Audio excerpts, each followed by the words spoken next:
अस्सलाम वालेकुम students, welcome to Sayer medical learning.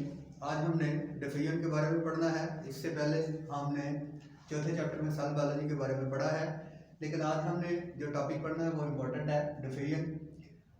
Students, डिफीजन के बारे में बताने से पहले मैं आपको बता दूं कि इसकी सबसे पहले मैं आपको डेफिनेशन बताता हूँ। डिफीजन एक ऐसा प्रोसेस है जिसमें जो मॉलिक्यूल्स हैं वो हाई कॉन्सेंट्रेशन से लोअर कॉन्सेंट्रेशन की तरफ जाते हैं। ठीक है, सबसे पहले जो अहम बात मैं आपको बताने वाला हूँ वो है कि ये एक ऐसा पैसेज है जिसके तहत जो है मॉलिक्यूल सेल्स के एक्स्ट्रा सेलुलर से इंट्रा सेलुलर की तरफ मूवमेंट करते हैं। इस टॉपिक में हम बहुत से मेथड्स पढ़ेंगे। उन मेथड्स में डिफीजन पढ़ेंगे, फिल्ट्रेशन पढ़ेंगे, एक्टिव ट्रांसपोर्ट पढ़ेंगे, इन एक्सोसाइटोसिस पढ़ेंगे, एंडोसाइटोसिस पढ़ेंगे। ये तमाम वो मेथड्स हैं जिनके ज़रिए से मॉलिक्यूल्स जो हैं वो सेल्स के एक्स्ट्रा सेलुलर एरिया से सेल्स के इंट्रा सेलुलर एरिया की तरफ मूवमेंट करते हैं, या सेल्स के इंट्रा सेलुलर एरिया से सेल्स के बाहर एक्स्ट्रा सेलुलर की तरफ मूवमेंट करते हैं। ये याद रखिएगा कि इस मूवमेंट के करवाने में जो है वो सेल मेम्ब्रेन का एक अहम किरदार है। सेल मेम्ब्रेन के बारे में बता दूं कि सेल मेम्ब्रेन जो है वो एक बैरियर है इंट्रासेलुलर और एक्स्ट्रा सेलुलर के दरमियान में। और ये याद रखिएगा कि ये बैरियर जो है ये तमाम मॉलिक्यूल्स के लिए नहीं है। ये कुछ मॉलिक्यूल्स को तो इधर मूवमेंट एक्स्ट्रा सेलुलर से इंट्रासेलुलर की मूवमेंट की परमिशन देती है, परमिबिलिटी प्रोवाइड करती है, और कुछ को ये प्रोवाइड नहीं करती। कुछ के लिए ये परमिएबल नहीं है, कुछ मॉलिक्यूल्स के लिए ये गेट है, कुछ मॉलिक्यूल्स के लिए ये गेट नहीं है। इसलिए इसको कहा जाता है कि ये एक सेमी परमिएबल मेम्ब्रेन है। फॉर एग्जांपल, आपके घर के बाहर एक दरवाज़ा लगाया हुआ है। दरवाजे में जब कोई नॉक करता है, आप दरवाज़ा खोलते हैं और देखते हैं कौन है। अगर घर का फर्द है तो आप कहते हैं जी वेलकम, घर में आ जाए। और अगर आपके लिए वो स्ट्रेंज पर्सन है, वो आप उसको अलाउड नहीं करेंगे क्योंकि उसकी घर के अंदर ज़रूरत नहीं है। बाहर ही कहाँ, मतलब वो बाहर उधर से ही बाहर आप वो चला जाएगा। ऐसे ही जो सेल मेम्ब्रेन है वो यहाँ पे एक बैरियर है, और सेल मेम्ब्रेन जो है वो सेमी परमिएबल है, यानी कुछ को ये अलाउड करेगी और कुछ को ये अलाउड नहीं करेगी, ये बैरियर। उसके बाद सेल मेम्ब्रेन का काम जो है वो सेल के बाहर और सेल्स के अंदर जो है वो आयंस की कंसंट्रेशन, ग्लूकोज की कंसंट्रेशन या मुख्तलिफ मॉलिक्यूल्स की कंसंट्रेशन को इक्विलिब्रियम पे रखना सेल मेम्ब्रेन का काम है। अब यहाँ पे जो टॉपिक हम पढ़ने जा रहे हैं और डिफीजन एक ऐसा प्रोसेस होगा जिसमें सेल के बाहर हाई कॉन्सेंट्रेटेड एरिया से सेल्स के अंदर लोअर कॉन्सेंट्रेटेड एरिया की तरफ मॉलिक्यूल की मूवमेंट होगी, या सेल्स के अंदर अगर कॉन्सेंट्रेशन मॉलिक्यूल्स की जिन मॉलिक्यूल्स की ज़्यादा कॉन्सेंट्रेशन है वो अपने हाई कॉन्सेंट्रेशन से लोअर कॉन्सेंट्रेशन की तरफ मूवमेंट करेंगे। तो इसका मतलब है कि ये एक डिफीजन प्रोसेस है। सिंपल डिफीजन प्रोसेस मैं आपको ये बता देता हूँ। जब कभी आप गैस की दुकान पे गए हो सिलेंडर लेकर कि इसमें गैस भरते हैं, ठीक है।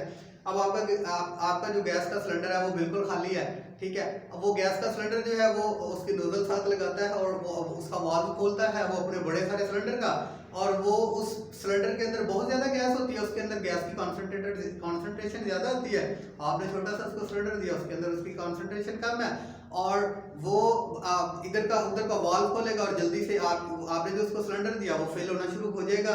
एक वक्त ऐसा आएगा उसमें 1 kg 2 kg गैस भरी जाएगी, और उसके अंदर जो वो जहाँ से गैस आ रही है उसकी कंसंट्रेशन और जिसके अंदर गैस फिल की जा रही है उनकी कंसंट्रेशन मैच होगी और गैस जाना बंद होगी, क्योंकि उसके अंदर भी कंसंट्रेशन उसके बराबर आ चुकी है। सो ये जो डिफीजन है हाई कंसंट्रेशन से लोअर कंसंट्रेशन की तरफ, ये सॉलिड मॉलिक्यूल्स की भी हो सकती है, लिक्विड मॉलिक्यूल्स की भी हो सकती है, और गैस मॉलिक्यूल की भी हो सकती है। मैं आपको यहाँ पे एक रफ डायग्राम मैंने ड्रॉ किया हुआ है। ये फॉर एग्जांपल ये आपकी सेल मेम्ब्रेन है, और सेल मेम्ब्रेन में सबसे पहले मैं आपको एक बात बता दूं कि डिफीजन के जरिए ज़्यादातर जो है कार्बन डाइऑक्साइड, ऑक्सीजन और जो आपकी ग्लूकोज है ये ट्रांसपोर्ट होती है एक्स्ट्रा सेलुलर से इंट्रासेलुलर के अंदर, इंट्रासेलुलर से एक्स्ट्रा सेलुलर के अंदर। एक्स्ट्रा सेलुलर मैं आपको बता दूं सेल्स के अंदर जो जितना भी सेल इंटरसेलुलर स्पेसेस है, सेल के दरमियान खाली जगह हैं, उसको कहते हैं एक्स्ट्रा सेलुलर। ये सेल है, ये इसकी सेल मेम्ब्रेन है, इसके अंदर सारा साइटोप्लाज्म है, ये इंट्रासेलुलर स्पेसेस हैं। अब ये जो डिफ्यूजन का प्रोसेस है वो एक्स्ट्रा से इंट्रा के अंदर, इंट्रा से एक्स्ट्रा सेलुलर के अंदर, थरो डिफ्यूजन। जब कुछ मॉलिक्यूल्स जाएंगे कुछ आएंगे तो इसका मतलब है कि ये एक सिंपल डिफ्यूजन का प्रोसेस हो रहा है। अब यहाँ पे मैंने सेल मेम्ब्रेन का एक स्ट्रक्चर ड्रा किया है। सेल मेम्ब्रेन असल में मैंने बताया था कि जैसे आपने घरों में गेट रखे हुए हैं, ऐसे ही इसके अंदर कुछ आयंस चैनल गेट्स हैं, कुछ डिफ्यूजन के लिए कुछ फैगोसाइटोसिस, कुछ एंडोसाइटोसिस, यानी ये अलाउड कर देता है किसी भी किस्म की जो ट्रांसपोर्टेशन है उसको उसके मॉलिक्यूल्स के हिसाब से। अब जो यहाँ पे बात हो रही है डिफ्यूजन की हो रही है, ये आपके पास एक सिंपल सेल मेम्ब्रेन का जो स्ट्रक्चर है। अब यहाँ पे अगर एक्स्ट्रा सेलुलर स्पेसेस के अंदर ऑक्सीजन की कॉन्सेंट्रेशन ज़्यादा है, डेफिनेटली ये गिल्स के अंदर, लंग्स के अंदर, फिशेस में गिल हैं, बाकी मैमल्स के अंदर लंग्स हैं, ठीक है।